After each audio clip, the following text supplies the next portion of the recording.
How well do you communicate with your mate? I mean, really. I don't mean nitpick. I don't mean badger. I don't mean criticize.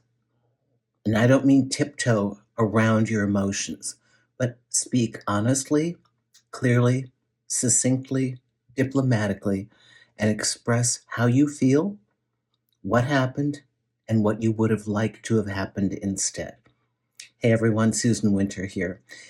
I have come to the belief in all of my years of working in this field that communication, though it's not a sexy title, but communication is really the foundational bedrock of healthy, happy relationships.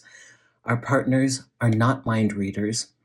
We need to express ourselves. And what communication will show you is whether you have a partner who is willing and able to work with you through issues. Every couple will have their challenges.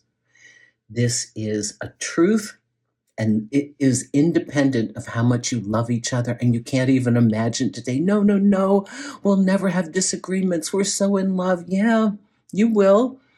You'll have disagreements. They can be petty, they can be huge. It could be the restaurant. It could be what school you're sending your children to. It could be what you do with your mother when she's aged. It could be whether you buy a sports car or you buy an SUV. But they're going to be important.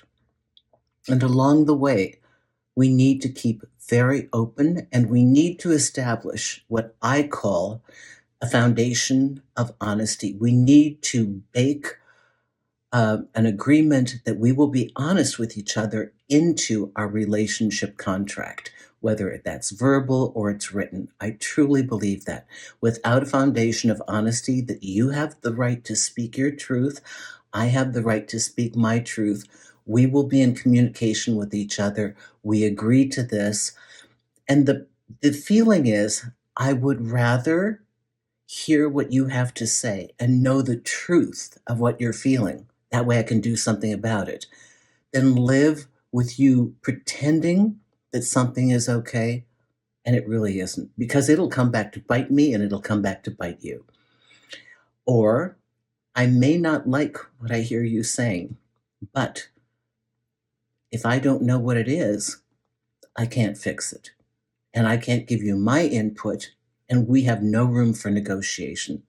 So remember, conversations and communication is not about attacking, it's not about accusing. It's really about relaying information that's vital to the relationship.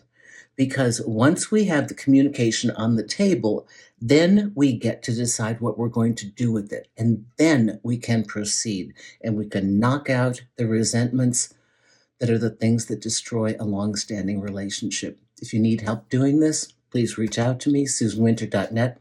Love to have a consultation with you. Take care now.